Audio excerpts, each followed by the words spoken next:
एक बहुत सुंदर संवाद है। एक वामदेव नाम के शिव जी के परम भक्त शिव उपासक थे। उनको शिव योगी भी कहते थे। वामदेव उनका नाम था। शंकर की भक्ति बहुत। एक नियम उनने अपनी जिंदगी में ले रखा था, केवल एक नियम।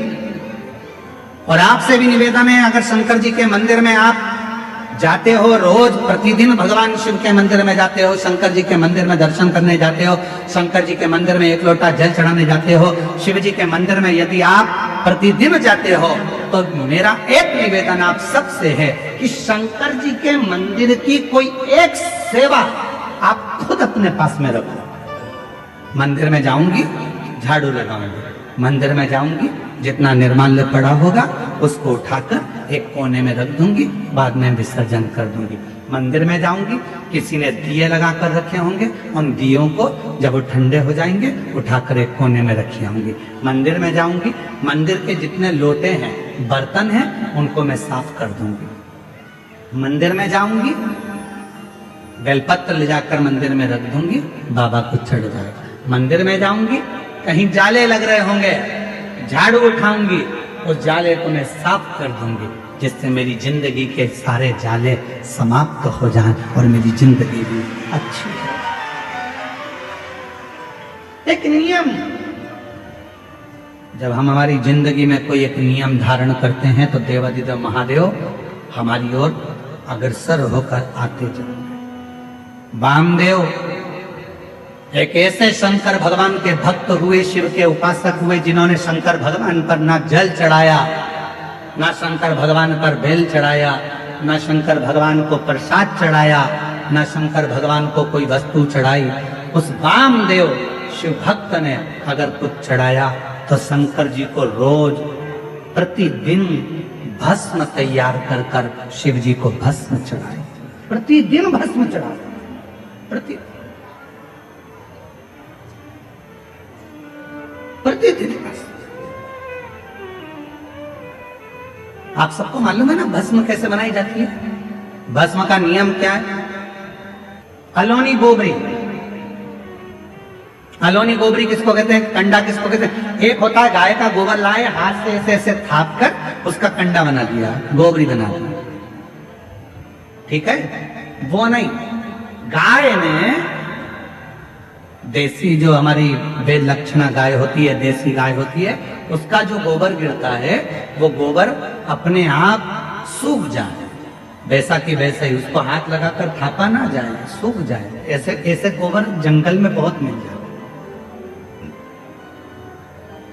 उसको जलाकर अच्छा मुहूर्त देखकर फिर उसको गंगा जल छीट कर उसको जलाकर उसकी जो भस्म तैयार होती है उसको कपड़े से छान कर शिव नाम लेते हुए, शंकर का स्मरण करते हुए, जैसा जैसा शिव महापुराण में वर्णन है भस्म बनाने का, उसका स्मरण करते करते, शिव नाम लेते लेते उसको तैयार करा दो। फिर उस भस्म को आप शिव जी को समर्पित कर सकते हैं। उस भस्म को वापस लेकर आकर उस भस्म को अपने तन पर धारण कर सकते, त्रिपुंड लगा सकते। वामदेव एक ऐसे शिव भक्त हुए जिन्होंने शंकर भगवान को कुछ नहीं चढ़ाया, केवल शंकर भगवान को भस्म चढ़ाया, केवल भस्म। और भस्म केवल भस्म।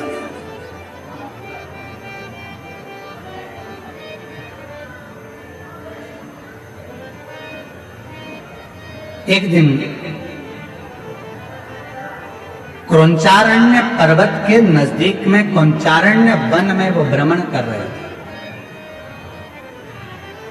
और वामदेव शिव भक्त जब क्रौंचारण्य वन प्रदेश में भ्रमण कर रहे थे, भ्रमण करते करते उन्होंने देखा कि शिवलिंग है सामने, भस्म तैयार करी। भस्म तैयार कर कर देवादिदेव महादेव को चढ़ाकर उस भस्म को अपने तन पर धारण कर रहे थे, लगा रहे थे। तभी वहां एक ब्रह्म राक्षस, एक ब्रह्म राक्षस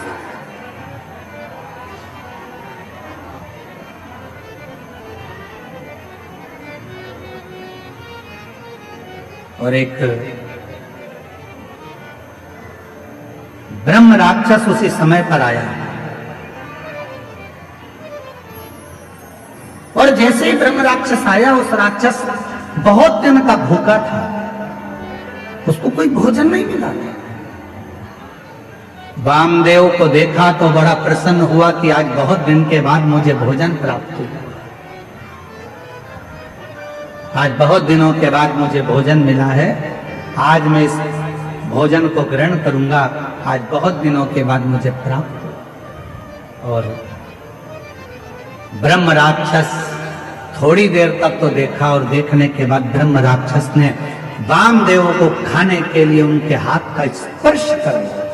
स्पर्श करते से ही जो तन पर भस्म लगी थी, वो भस्म वामदेव शिव मुनि के शरीर की वो भस्म ब्रह्म राक्षस के हाथ का स्पर्श कर, हाथ का स्पर्श। हमको कभी कभी लगता है कि क्यों इतना, किसी पुराण के कथा के पंडाल की मिट्टी को लोग लेकर नहीं जाते, पर शिव महापुराण के कथा के पंडाल की मिट्टी को भी लोग अपने शरीर पर धारण करते हैं। ये इस कथा से सीखने को मिलता है वामदेव जी की कि भगवान शंकर के भजन का बल कितना बढ़ता है कि शिव जी के शरीर पर लगी हुई भस्म राक्षस का भी कल्याण कर देती है, तो शिव पुराण की कथा की पंडाल कई जीवों का कल्याण कर जाती है, कई जीवों का।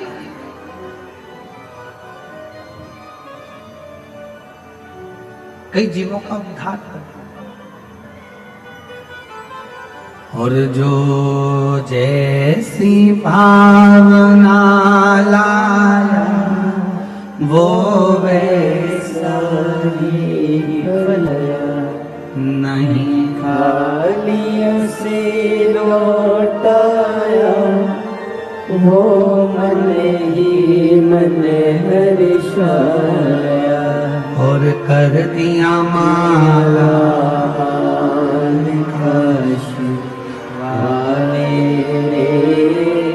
लुटा दिया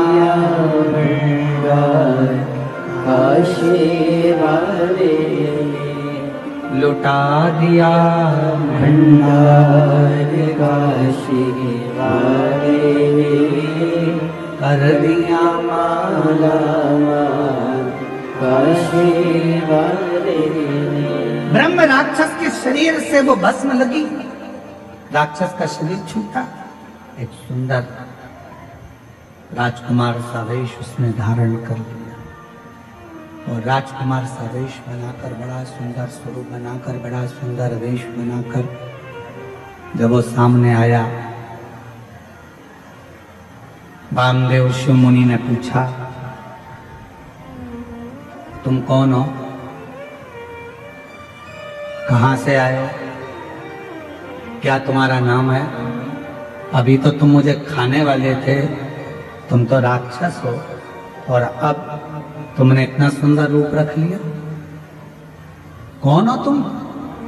कहा, गुरुदेव, पूर्व समय में मैं पवन राष्ट्र रक्षक था, मेरा नाम दुर्जय था, रक्षा करना मेरा काम था, मेरा नाम दुर्जय था, मैं रक्षा करता था। एक गलती मुझसे हो गई, ना तो मैं कभी शंकर का उपासना करता था, ना कभी मैं मंदिर शिव जी के गया, ना कभी मैंने शंकर का भजन किया, ना कभी मैंने शिव की आराधना करी, ना साधना करी। और कोई अगर शंकर के मंदिर जाता था, शंकर को लोटा भर जल चढ़ाने जाता था या शिव की भक्ति कोई करता था, तो उसमें मैं अड़चन उत्पन्न करता था, उसको रोकता था, रोक रहा। मेरी जीजियों, मेरे जीजाओं, मेरी बेटियों, मेरे बेटाओं, मेरी माताओं, मेरे बुजुर्ग माता पिता, स्मरण करिएगा, तुम्हारे मोहल्ले में, तुम्हारे परिवार में अगर कोई शंकर जी को एक लोटा जल चढ़ा रहा है तो चढ़ाने दो। कोई शिव का भजन कर रहा है, करने दो। कोई शंकर की कथा में जा रहा है, जाने दो। उस पर टांट नहीं मारना, उसको ताना नहीं कसना, उसको ताने नहीं देना।